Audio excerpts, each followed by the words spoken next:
So, hi, folks. Hi, everyone. Welcome to this live stream, RustRover live stream. And we're going to talk about boosting developer experience with serverless Rust applications in RustRover. I'm Vitaly Bragilevsky. I'm a developer advocate at JetBrains. I know something about Rust. I also know something about RustRover. RustRover is a Rust IDE from a JetBrains family of IDEs. But I know almost nothing about serverless Rust applications. And I'm lucky to have James Eastham here, who works at AWS, and he knows quite a lot of that. Hi, James. Hello, Vitaly. Thank you very much for having me on. I'm excited to talk about one of my favorite topics at the minute, which is Rust and serverless. Oh, that's great. I'm excited as well. So, folks, if you want to ask questions, please feel free to ask them in the chat, and we'll answer them. Maybe not immediately, but in some time during this live stream. The live stream will be recorded. So if you are not with us right now, then you will be able to watch it later on YouTube. And please don't forget to like this video. And that's better done like while we are live here. I don't know how professionals do that. They usually say just press button somewhere there below, something like that. So please don't forget that, or I'll be fired if you don't do that. And of course, follow all our channels. So as I said, I don't know anything about being serverless. So let's talk about that in this live stream. But before we going there, I would like to ask James just to tell us something about yourself. So what are you doing, and what is it all about? Yeah, absolutely. So hello, everyone. So I'm, as Vitaly said, I'm a senior cloud architect at AWS. What that actually means is I'm a professional services consultant. So I function much like any consultant in any other organization. I work with AWS customers to help build things. But I like to say that's kind of like by day, I do that. And then by night, I put on my cape and I do a whole lot of serverless stuff. So my big area of interest is serverless applications. I've been working with Lambda almost since Lambda was a thing, since it existed. I'm actually from a .NET background, which is kind of interesting coming into Rust, and we can talk about that a little bit if you want, Vitaly. But coming from a .NET, trying to wrap my head around the way Rust works, some of the kind of more functional elements of Rust has been really interesting. But yeah, I've been doing .NET development for 12, 13 years now. Tried to learn a few other programming languages like here and there. Tried to learn Go for a little bit. Tried to learn TypeScript, and then Rust is the one that's kind of really caught my interest. It's actually really interesting coming from a .NET side as well. Just like I said, some of the differences with the language, how it works, some of the intricacies, some of the really good things. Yeah, it's a super cool place to be in, especially within the realms of serverless. Rust is a really cool way of building. So yeah, well, actually, I want to ask you, like, with this transition from .NET to Rust, like those languages and ecosystems are like completely different, I would say. So what did make you transition to Rust? So why did you started working with it? But genuinely, mostly the hype. Like you can't really go anywhere nowadays without hearing about how amazing Rust is, right? Like it's kind of everywhere. And I pushed myself for ages and ages to try and learn it. I picked up a few books, couldn't really get my head around it.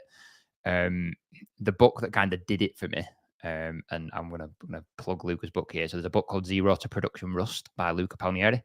That's the book where I was kind of like, I get it now. That the language makes sense. Like it actually makes sense to me now. Just some of the stuff that are different with the, like, I mean, I look at Rust and it feels to me like it's kind of somewhere in the middle. Like it's not quite functional, but it's also not quite object oriented. It kind of like sits in the middle somewhere. So there's elements of it like structs and traits that feels a little bit .NET-y with like classes and interfaces and things like that. But then you get into some of like the pattern matching stuff, some of the way enums work, like some of that was just like you can have a method on you have a function on an enum. What? So there's some bits like that took me some getting used to.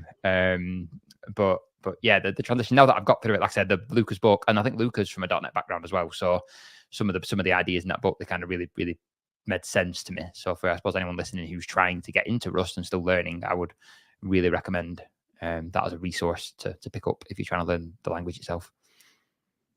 Yeah, there is a page in Rust documentation about which languages and ecosystem influence the Rust. So why Rust is like it is, and then of course C# is right there in that list. If I'm not mistaken, attributes were like in some way influenced by C#. So it's really language which is built on top of other great programming languages out there. Yeah. Okay. So I can relate like that stuff about hype. That's like really a thing about Rust. That's true. So okay. So Rust. Why serverless? What does it mean to be serverless? Yeah, that's a really good question, and one that it's quite a lauded term nowadays. I think it's probably fair to say the word serverless. Like, I think there's a lot of things that are becoming serverless that are maybe not serverless, and let's not get into the whole philosophical debate about is it serverless, is it not. I think the way I like to look at serverless, the way I like to think about serverless, is it's a way of reducing operational overhead as much as possible, or shifting operational overhead onto the cloud provider, should we say. And more and more I'm starting to see it as it not being serverless or not serverless. Like, it's not a decision of one or the other. You can be more or less serverless. So you can reduce your operational overhead more, and there's some trade-offs that you get if you do that, and there's some less. Now, of course, when you're a developer, I don't imagine there's very many people listening who like managing infrastructure. Like, I worked with .NET applications for years, deploying them to Windows servers and IIS, and then you accidentally remote desktop into a server and shut the server down. And yes, I did that, and it was terrible. So you've got all these things that you have to deal with a developer that you don't really want to deal with. So one of the reasons I love servers, one of the reasons I jumped into Lambda as soon as it became available, I was kind of like, I can write code, I can ship code, I can wire up an event source, and that's it. And AWS manages scaling, availability, resilience.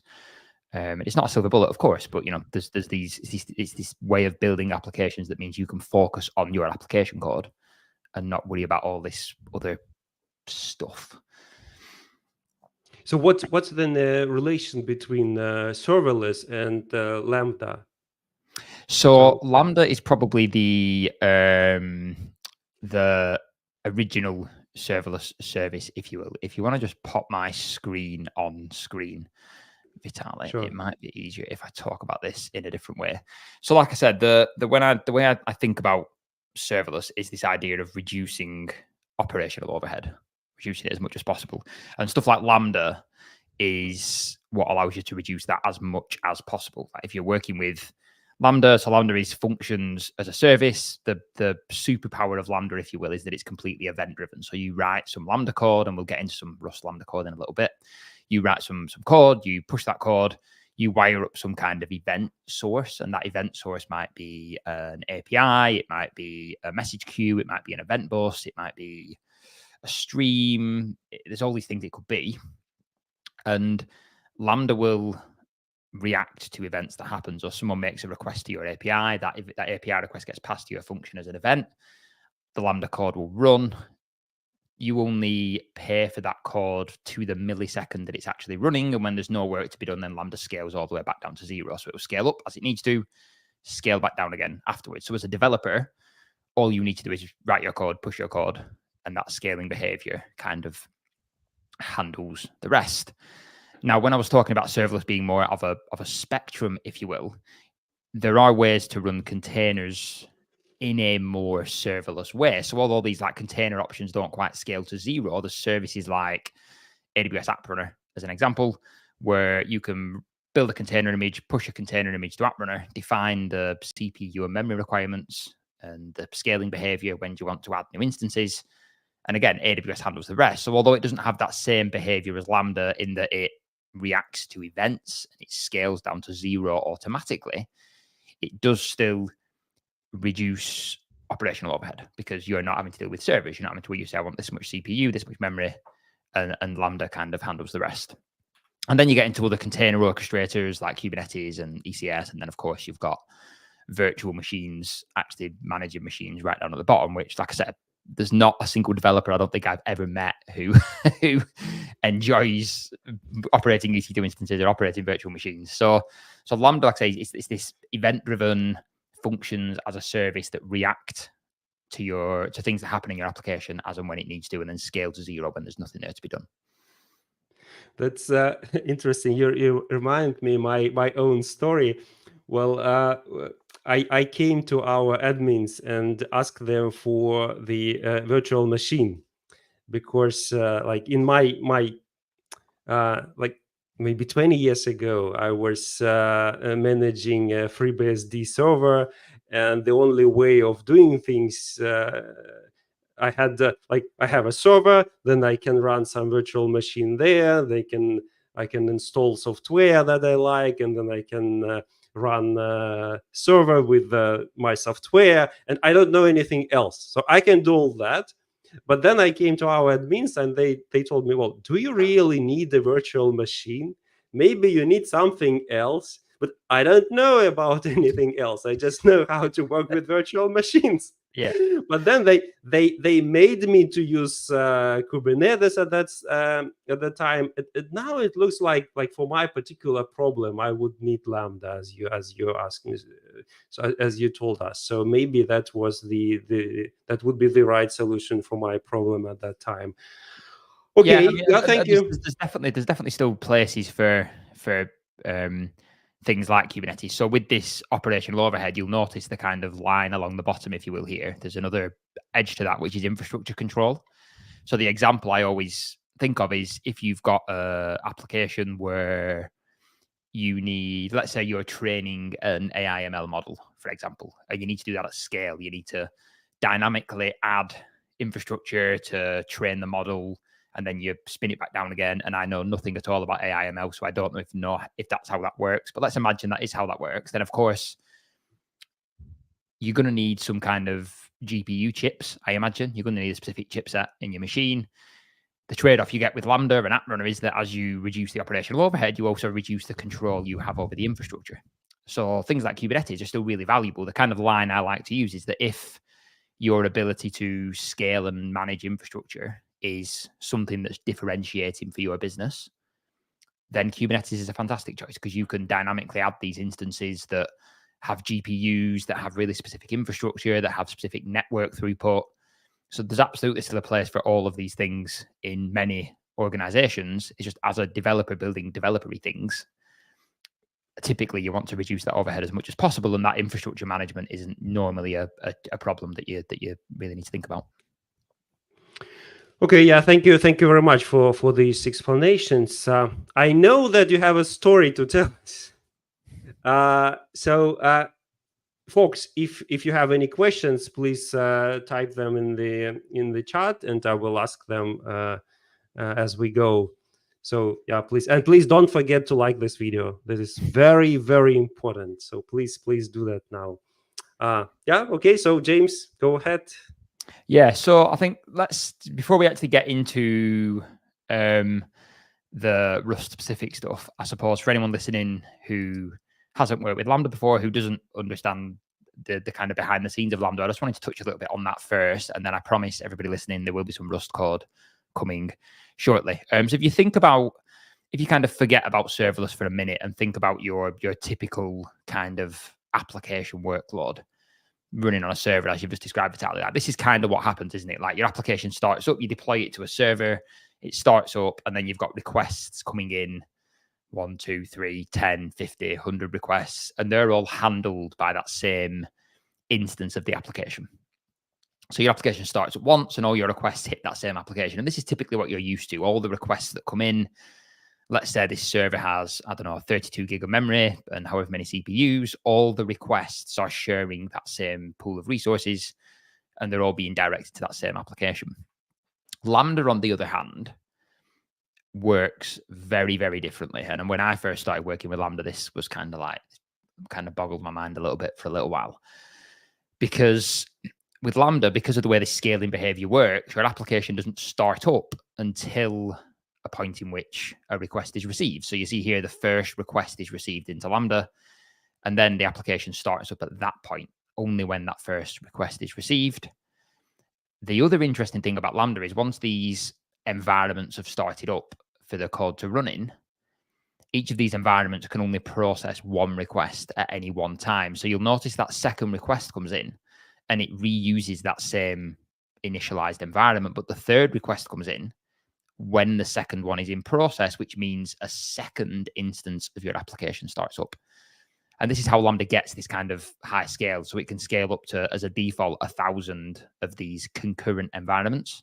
And that's a soft limit that can go way beyond that. So you'll notice then the fourth request comes in and that can be reused, that same first environment again. So this is one of the big differences with Lambda, is that your application doesn't start up until the request is received.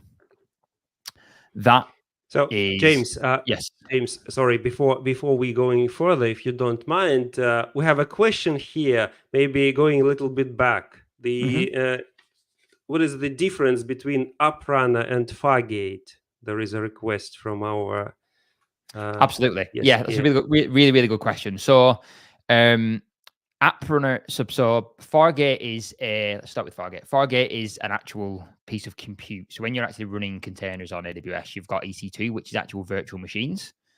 And then Fargate is serverless containers. So when you deploy a container on top of Fargate, you simply define CPU memory requirements. But Fargate is just compute. Fargate is just like, it's just the actual compute. You need something on top of Fargate to actually orchestrate your containers. Okay. So ECS and EKS can both use Fargate as the underlying compute, but you still need ECS to kind of orchestrate the container that's deployed on top of Fargate. So all that happened before AppRunner came along. And then AppRunner came along to act as, I suppose, another level of abstraction on top of that. So you can think of AppRunner as a container orchestrator. Is probably the simplest way to think about it. Under the hood, that does use Fargate, but Fargate is compute. AppRunner is more of a container orchestrator, and it's just really opinionated. You just say, I want CPU, I want memory, I want this to be a public-facing application, and AppRunner will kind of deploy that, manage that, and scale that, and do all that for you. Yep. Thank you. Cool. Thanks for interrupting. So yeah, coming back to this kind of this model, the other thing that's slightly different with this model is that each of these environments gets its own dedicated pool of resources. So if you allocate 128 meg of memory to a Lambda function, which is the minimum you can allocate, each individual request will get its own dedicated 128 meg. So as opposed to this model where everything's sharing resources, in this model, everything each request gets its own dedicated resources. And this is related to the billing model. So Lambda, you pay per millisecond that your code is running, and that per millisecond cost gets bigger the more memory you allocate to the function. So things like performance, startup performance in particular, is something that's really important when you're building with Lambda, because the faster your app can start up, the faster your app can run, the better response time you're going to get, obviously, but that can also then affect both the resource allocation, the cost, but also really interestingly, the sustainability angle, because the less memory you can allocate and the faster it can run, the more sustainable your application is, as well as it being cheaper. So there's some really, this is where the Rust and Lambda kind of together thing is really cool, because they're kind of arguments I think you could make for Rust as well. Like, it starts up fast, it's efficient with resources, it's performant. So it's a really interesting match between these two things. So let's actually... James, yes. if I get you correctly, so you say that like Rust itself as a language, without all that stuff, is able to contribute to sustainability because of its characteristics, right? It can do at least in my experience, and I'll caveat all of this with I am a very inexperienced Rust developer. But yeah, my take on Rust, at least from working with it, is that you can get an awful lot done in a really performant way with a lot less resources. So if I compare this to .NET on Lambda, the kind of sweet spot for .NET on Lambda to kind of as a starting point to get really good performance is about 1 gigabyte of memory. With Rust, you can get incredibly fast performance with 128 meg of memory, so like 1/10 of the memory nearly.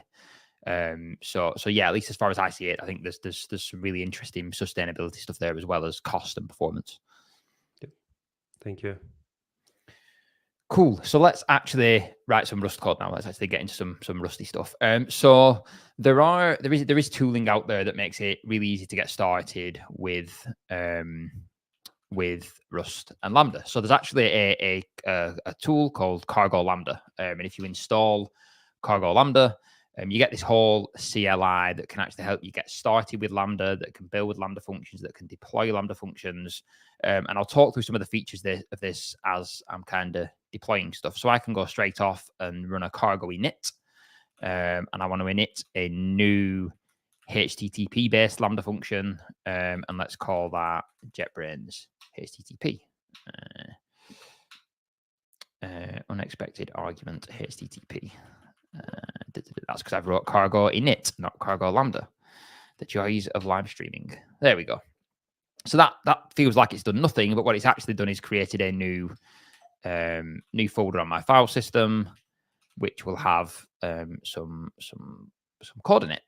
So now I'm going to switch over to RustRover, and let's actually open up that file I've just created. So JetBrains Live. Open it up in this window. So here we are in the IDE now, and let's actually start with our cargo.toml. And there's not an awful lot of stuff in here, as you can see. This is all, there's a whole load of different templates in Cargo Lambda that you can use. Let's just get rid of all that to make it easier to work with. So the only dependency we have really, aside from Tokyo, of course, is this Lambda HTTP crate. And this is the actual Lambda runtime itself, if you will. So this is what handles all of the interactions with the Lambda API to when a request comes into Lambda to pull that request down and actually execute your function code. So if you're building HTTP-based web applications on Lambda, you're probably going to want this Lambda HTTP crate. And this is an abstraction on top of another crate, which I'll talk about in a bit more detail in a little while. But for this simple example, you've got that simple crate. And then if we look at our actual main code file now, let's just close some of these other windows. So almost every Lambda function you ever write in Rust is going to have a main function as the entry point, as almost every, if not every Rust application does. We're going to configure some of our telemetry, some of our logging, and then this line of code here is where we're actually starting up the Rust runtime for Lambda. So it's this code here that's actually going to poll the Lambda APIs internally. So in terms of a life cycle, the request will come into Lambda, the event will come into Lambda, that an execution environment will be created to actually execute your code, and then this runtime will start up and pull down that event payload and actually execute your code. So what we're passing in here, this function argument here is actually a closure, but you can simply pass in an actual function, and it's this function here that's going to be executed for each individual request. So this code here is going to run once when that environment starts up. And if you think about that chart I showed earlier, every time your application starts up, this code's going to run, and then this function you define here is going to run for each individual request that comes in to your function. If I then scroll back up, James, sorry. Yep. Yeah, so what do you mean when we start this Lambda application? Like, so I started, and then it just works for weeks or months, right? Yeah, that's actually a really good question. Let's just come back over here for a second then. So when the actual life cycle of a Lambda function, I suppose, so when this first request comes in, so your Lambda's not done anything, you've only just deployed it, you're playing around for the first time, Vitaly, you compile your Lambda function, you push it up to AWS, a request comes in.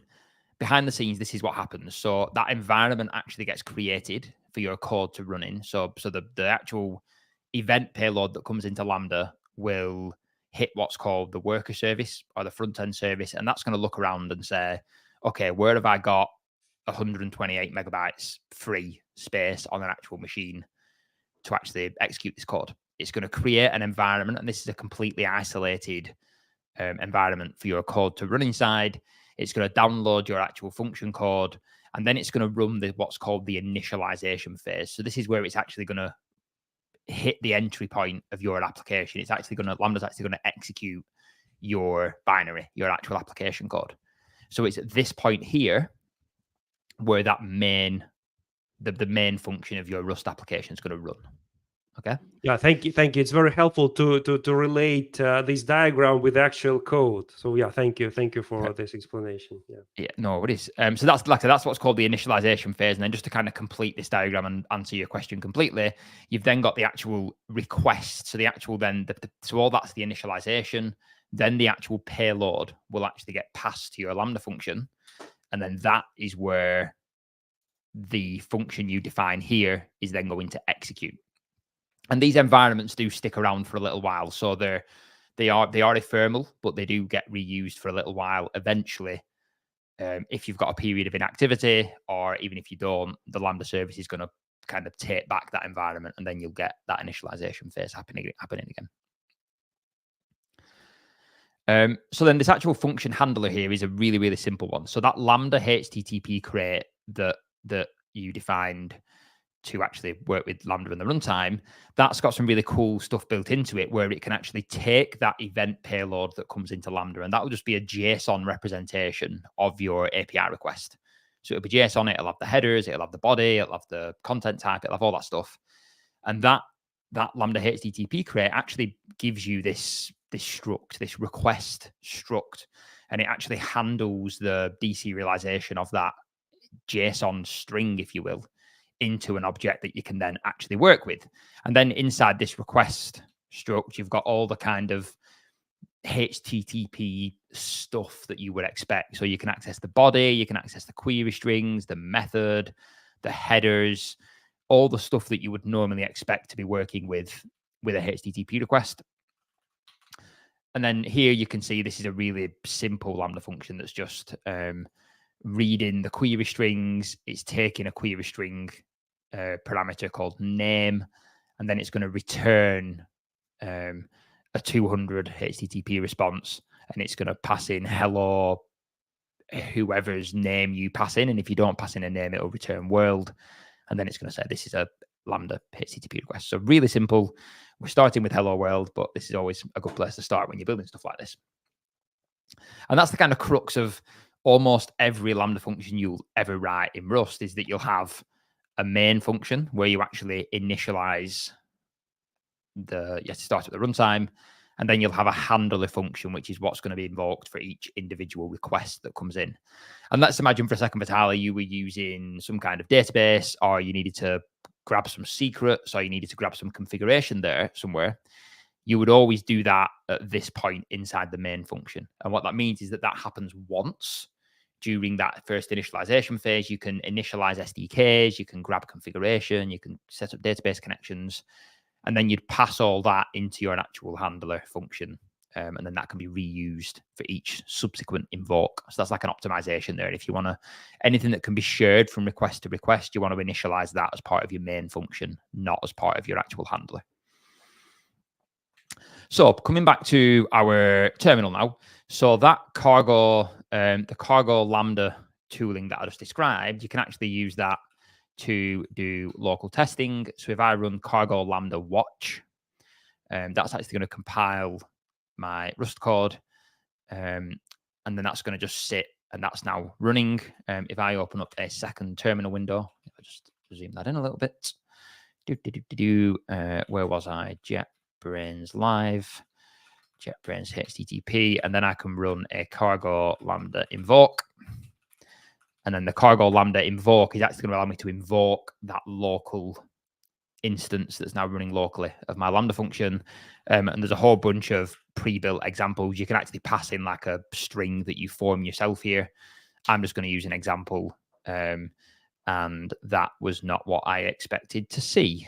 That's why, because I've got the wrong request.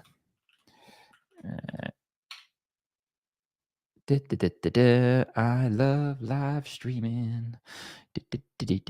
So that will allow you to unable to download example API gateway request. Yeah, that's Anyway, normal stuff that always happens. So normal stuff. no worries at all.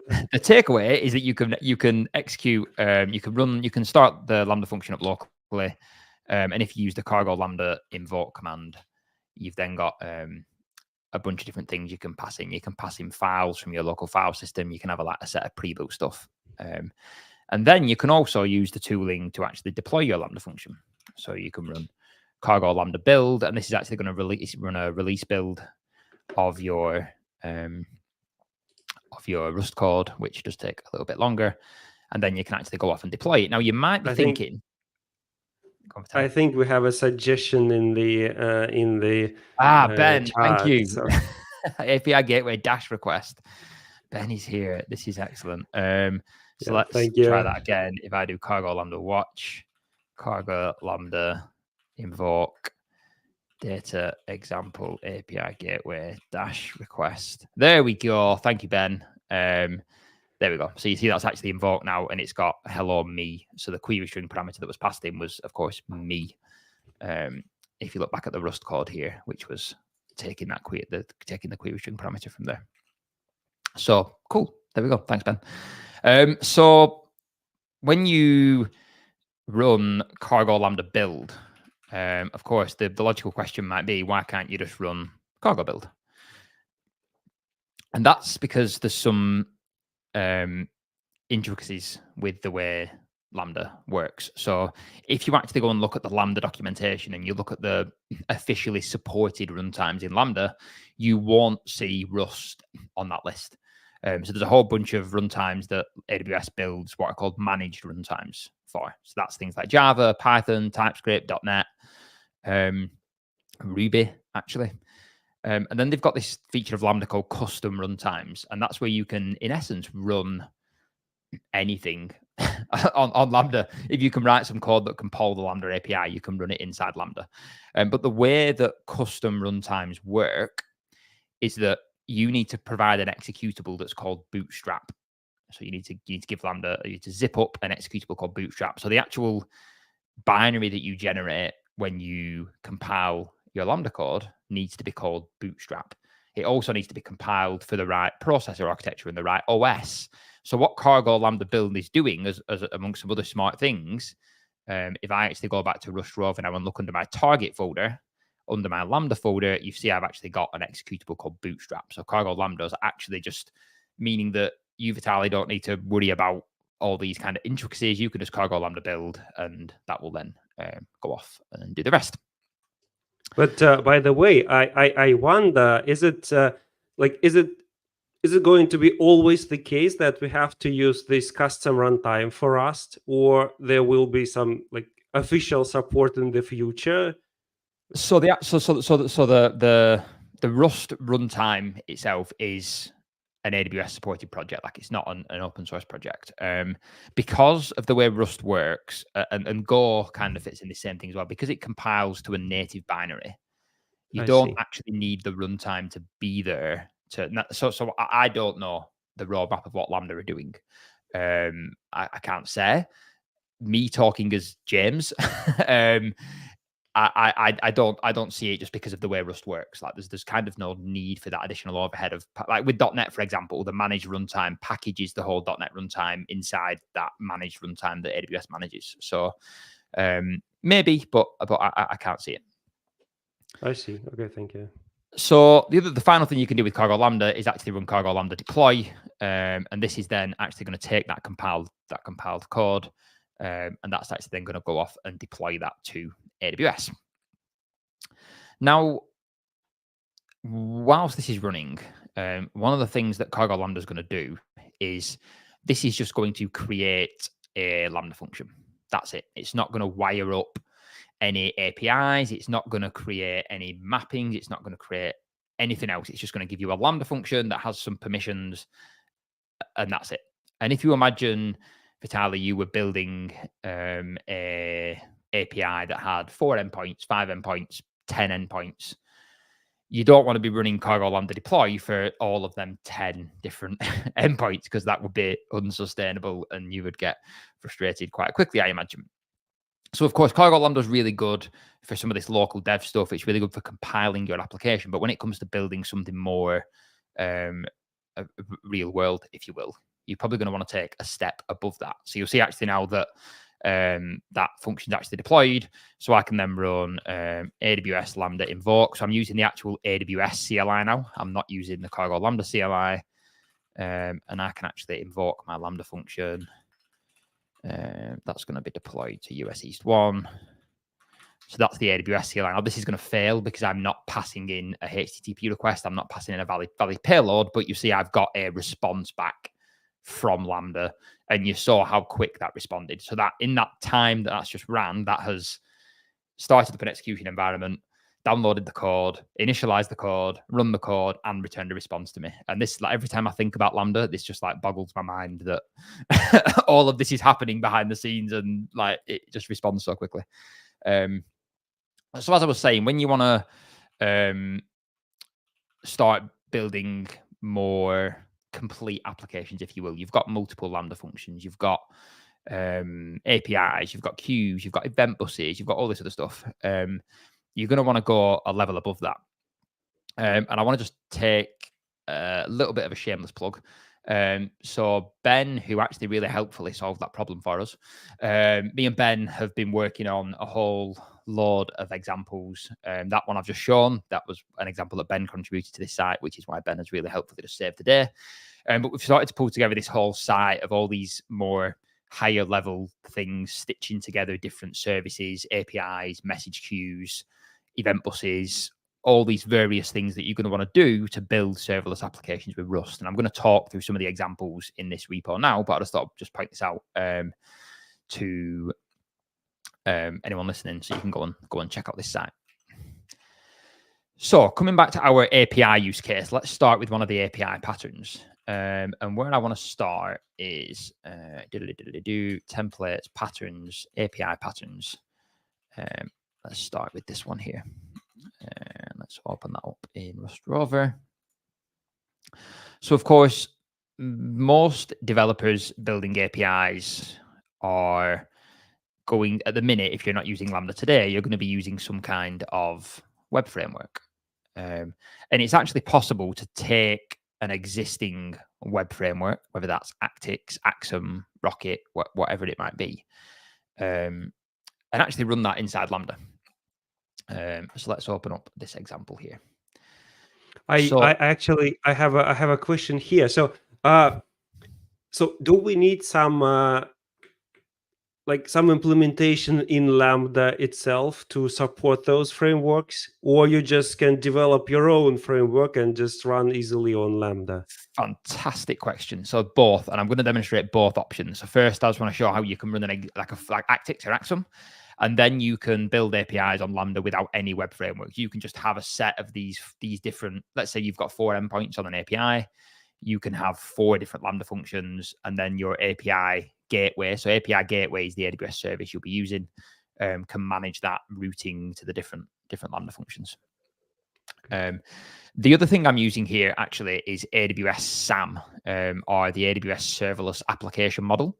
And this comes back to what I was saying about having this higher level tooling, infrastructure as code tooling, to actually define both your Lambda functions written in Rust, but also all these other resources, APIs, queues, event buses. Because with serverless, you kind of don't really have infrastructure code and application code, and they're separate things at the minute. Like everything is kind of application code. So having it all together in one place really helps with some of the wiring. So one of the some of the really helpful things with AWS SAM, it's YAML based, as you can see, but you can also define the actual events, the actual things that you want to source your Lambda function in the same file. So you see, I've defined this Lambda function. The code is located in the same directory as this YAML file. That code URI will always point to wherever your cargo.toml is. So you see, I've got my cargo.toml in the same directory. It's using Cargo Lambda to build things. So that's why I started with Cargo Lambda, because under the hood, SAM is going to use that Cargo Lambda build command to actually compile the code. But what's really cool is this events section here. So what I'm saying is I want this Lambda function to be sourced with an event. I want that event to be a HTTP API. And then this /proxy curly brace proxy plus curly brace pattern is going to tell the API just to proxy every single request that comes into the API onto my Lambda function. And now where this is really cool is Sam is actually going to go and create an API gateway for me. It's going to wire up all the permissions. It's going to set up all the mappings. Sam's going to do all that for you. So you as a developer, you just say, I want this Lambda function. I want it to be sourced with an API on this path. And Sam's going to do the rest. Sam's going to do all the wiring. So if you had 10 Lambda functions in here, you could define them all with different paths. And Sam's going to manage all of the kind of gluing together of stuff. And if we actually look at the actual Rust code now, this is just a standard Actix web API. And like I said, this could be any web framework. This actually is just the example I've picked on here. It's got 4 endpoints. It starts up on port 8080. So what's actually going to happen if you think about that initialization phase is the environment's going to be initialized, the request is going to come in, and then your API is going to start up on port 8080. And that's it. What makes the magic happen is this thing called the Lambda web adapter. So this is, come back to my Chrome window. So the Lambda web adapter is it's Rust based. Again, it's built by somebody at AWS called Harold Sun. Shout out to Harold if you're listening. And it acts as like a proxy. So it's this Lambda web adapter that's actually going to interact with the Lambda runtime, and then it's going to make calls to your actual web API running locally on port 8080 inside Lambda. So the request is going to come into Lambda. It's going to hit the Lambda web adapter. That's going to take that payload from Lambda and pass that on to your local API running on port 8080. And this, in essence, allows you to run any web framework, any programming language inside Lambda. But it's really cool for Rust-based applications because they start up really fast and they're really helpful.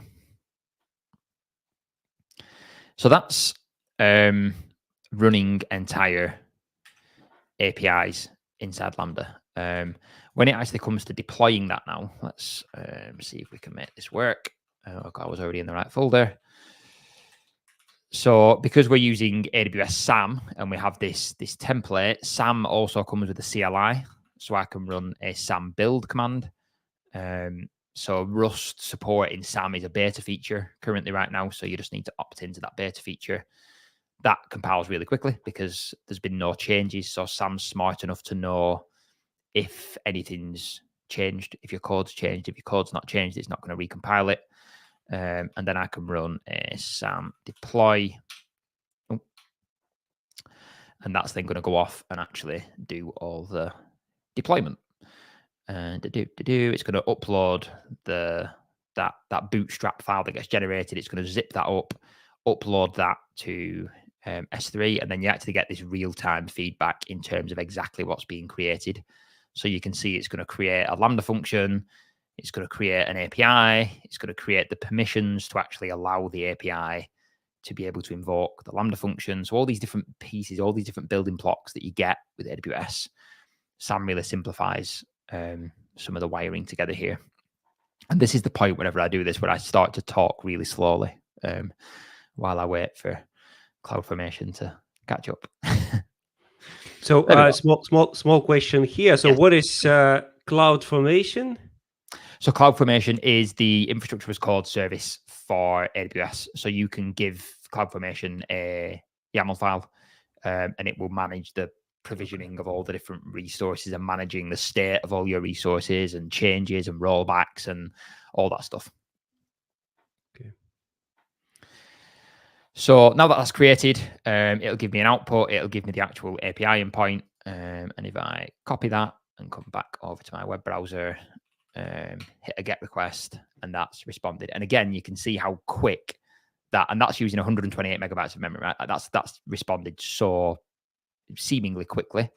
The other really cool thing that you can do with SAM is if I run a SAM logs command, that will actually give me, if I pass in the name of the CloudFormation stack, and I can't remember what I called it. What did I call it? Actix on Lambda. Actix on Lambda. Need to pass in my region. Stack with ID. Okay, so it's not in the EU. EU West 1. Yes, it is. Anyway, SAM can actually pull down the logs for the latest deployed version of your Lambda function. So you can actually pull the logs, and that will give you all the kind of invoke information from the last run. Actix on Lambda. So yeah, so that's how you can really quickly get started working with web frameworks inside Lambda, if you so wish. Of course, the other option, and the kind of question you asked, Vitaly, is what if you don't want to use a web framework? So if we open up another example from Rust, serverless Rust, templates, patterns, and again, big shout out to Ben for he did most of the work on this pattern, so I can't lay any claim to this. But with this way of building with Lambda, if I start from this SAM template again, so this is using SAM again, and you'll notice this looks very similar. You've got this, you've got 4 endpoints on your API, so you've got 4 resources in your YAML. You've got 4 different Lambda functions. But what you'll notice is under this events section, you're then, instead of having that /proxy path, you're actually getting really specific with your paths. So you're saying if a request comes into this is the way of defining path parameters. If a GET request comes into that path, route it to this Lambda function. If a delete request comes into that same path, pass it to this Lambda function. So this is the way you can then start to build APIs, what we'd call single purpose Lambda functions, without using a web framework. If we just look at talk quickly about project structure. So you'll see I've got a top level directory, which has got a cargo.toml. This cargo uses the workspaces feature of Rust to actually have all these different Lambda functions as sub-projects, if you will. So I've got my delete endpoint, my get, my post, and my put. And then I've got some shared code as well. And then, of course, under my Lambdas folder, each of these separate directories, each of these separate Lambda functions have then all got their own cargo.toml files, which is your more typical cargo.toml that's got the kind of typical stuff in there. The code for one of these Lambda functions looks much like that one I talked about earlier. So you've got your main function. That's going to be the entry point of Lambda function. A bit more configuration for the telemetry. And then you've got that run passing in the handler. And then you've got the actual function for defining the actual handler there. And this is where obviously you might do stuff like, so there's no actual database interaction here. This is just a demonstration of how to do a CRUD-based API inside Lambda. Again, I could go off and build and deploy that, and we can have a look at it, but it's going to function much like that last one that I've just deployed. And I'm a little bit conscious of the time, but that's again. So SAM's a really cool way if you want to get started building these kind of higher level. As opposed to using Cargo Lambda, you can also use AWS SAM and run the SAM init command. And SAM init gives you a whole load of other quick start templates. So where you see there's an example here for Rust. So you can actually, there's a pre-built example you can go to get started building with SAM. It's a really, really quick way to get up and going quickly with both Lambda, but also with these other AWS services as well, like queues and buses and APIs and stuff like that. So SAM's normally my recommended way to people to get started building with serverless and AWS is using SAM, because it gives you this kind of higher level language for defining multiple resources. Let's close that down now. So we've talked a little bit about APIs there, and APIs are obviously a pretty important part to what a lot of people are building. But coming back to that kind of conversation I had at the start about serverless and containers and when you might use one over the other, in some cases, it may be better to run an API on a container. If you've got certain characteristics, you've got steady state, consistent load, that might be better inside a web framework. And of course, the biggest superpower of Lambda is its reactive, event-driven nature, which makes it a really good fit for building event-driven systems and reading from queues and event buses and all that other kind of more asynchronous stuff. So the last example, By the way, I have a small question here. So, yes. Like if you want to communicate with some queue or something, like those functions API for that communication is part of Lambda itself, right? Or you can just use some credit. Yes. Or so Lambda is just compute. If you are interacting with queues, for example, you would define a queue separately to Lambda, and then you would wire the two together. So Lambda has a whole load of event sources. So you would define the event source for your Lambda function as a queue, but you would have created that queue separately, typically. And let's talk about that exact example, actually. So there's an example, again, on that serverless Rust documentation site of how to do a queue processor with Lambda. And if I come back to this same template file, Vitali, you see in my same file, I'm actually defining a queue. So the type of this resource is an AWS SQS queue. So I'm defining a queue resource.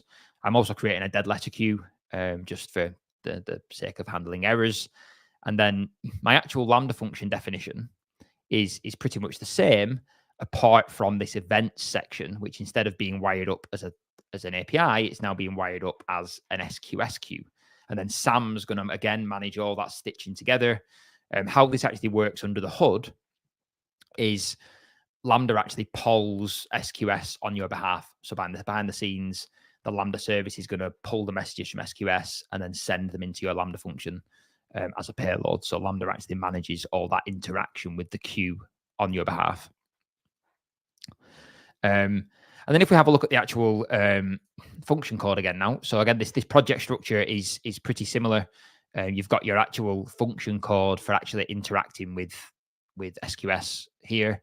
And then you've got your shared business logic in a separate directory. If we actually have a look at the message processor though, again, you've got your async main function, as you would expect, as every single example we've looked at has been the same. And then you've got the actual function handler here for interacting with the messages that come from SQS. So SQS messages that come from a queue will always be passed to Lambda as a vector. So the first thing you're going to want to do in almost every example is actually iterate over the messages that get passed in and process them one by one. One of the crates I want to touch on really quickly is the type of this variable that's coming into this function. So you've got this Lambda event type, and it's of type SQS event. So there's another really useful crate that probably almost everyone's going to use if you're building with Lambda and Rust, and that's this AWS Lambda events crate.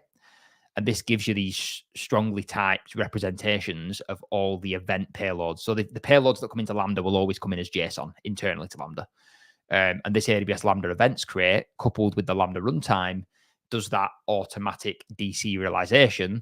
So actually in your actual function code, you're just working with, event.payload.records, and then you can iterate over that. So it gives you these strongly typed representations of all the different types. Here are all the different types that you can source Lambda functions with. So you've got API gateways, AppSync, which is GraphQL, event bridges, DynamoDB databases, IoT systems, Kafka, Kinesis, the kind of list goes on, really. And these are all the different types that are available to source Lambda with. This crate also you can define features.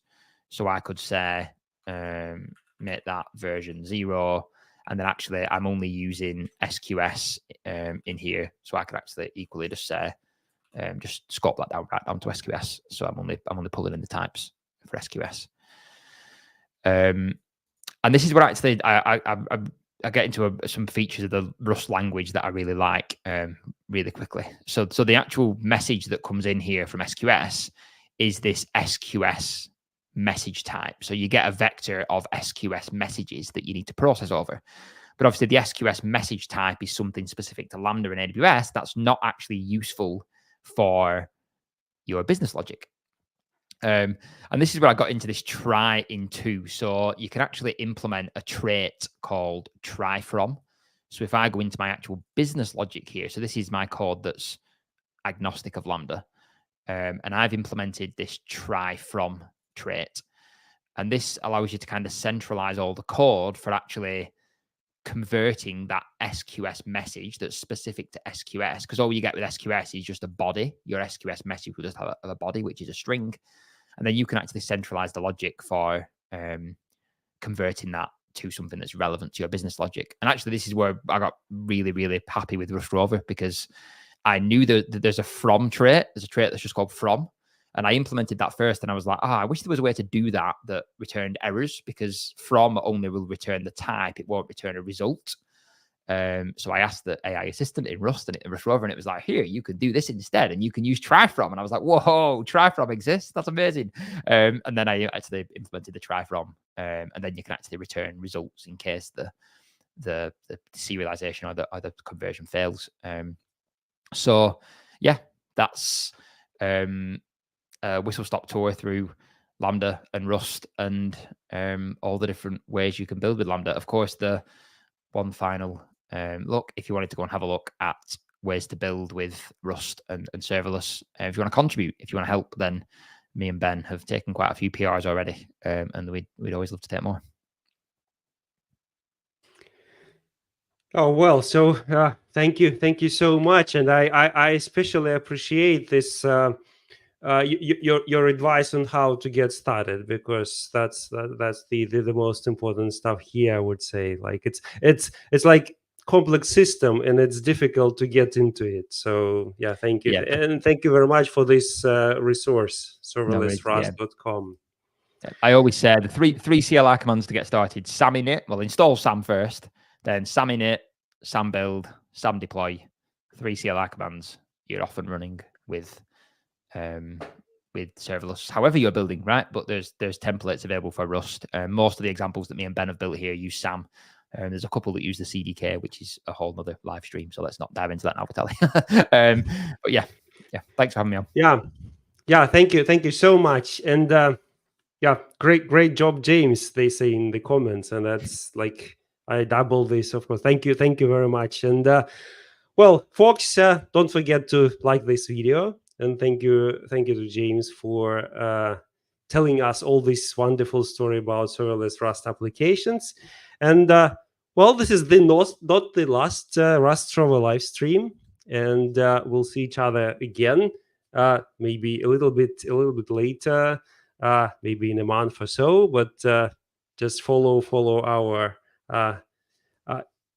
Twitter account from RustRover. You can follow me. You can follow James, of course. And yeah, thank you very much. And yeah, thank you for joining us today. Yeah, thank you for having me, Vitaly. And I suppose one last thing I'll say, that if anybody's got any questions, anything they want to ask, then feel free to reach out on Twitter or LinkedIn. I'm very new to Rust, like I said. So whenever I do this kind of thing, I always say, if you're a Rust developer, then please call me out. Please shout at me if I'm doing things that aren't right, because I'm not. It's not my first language. So yeah. Thank you. Bye everyone. Bye, folks.